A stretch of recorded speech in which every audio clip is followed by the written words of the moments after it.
जय जगन्नाथ सांग मैंने एबे मु बनाऊँची भेज फ्राए मोमोज। भेज फ्राए मोमो बनाइबा ପାଇଁ ମୁଁ ଏଠି ଅଟା ଭଲସେ ଚକଡ଼ିକି ତାକୁ ପୁରୀ ସାଇଜ୍‌ର ବେଲି ଦେଇଛି। ତାପରେ ଏଥିରେ ମୁଁ ଭରିବା ପାଇଁକି ଷ୍ଟଫିଂ ନେଇଛି। ଫାଳେ କୋବି ଚପ୍ କରିଛି, ତା ଦେହରେ ଅଦା ରସୁଣ କଞ୍ଚା ଲଙ୍କା ଟିକେ ଚପ୍ କରିଛି।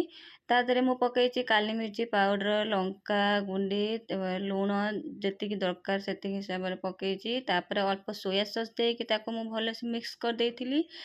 ହଁ, ଷ୍ଟଫିଂ ପାଇଁ ଆପଣମାନେ ଆଉ କିଛି ବି ସବଜି ନେଇପାରିବେ। ଯେହେତୁ ହଠାତ୍ ଆମ ପୁଅ କହିଲା ମୁଁ ମୋମୋ ନେମି ବନାଅ ମାମା, ସେଇଥିପାଇଁ ମୁଁ ଘରେ କୋବି ହିଁ ଥିଲା ଖାଲି, ସେଇଥିପାଇଁ ମୁଁ କୋବିରେ ହିଁ ବନେଇଥିଲି।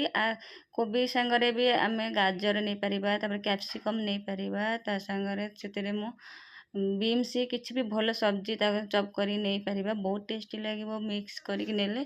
ଯେହେତୁ କୋବି ଖାଲି ଥିଲା ସେଥିପାଇଁ କୋବିରେ ହିଁ ବନେଇଥିଲି।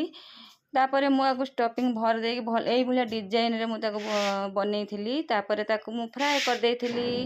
ଏବେ ମୋର ଭେଜ୍ ଫ୍ରାଏ ମୋମୋ ରେଡ଼ି। ଏଇଭଳିଆ ବନେଇକି ମୁଁ ଆମ ପୁଅକୁ ସ୍କୁଲରେ ଟିଫିନରେ ଦେଇଥିଲି।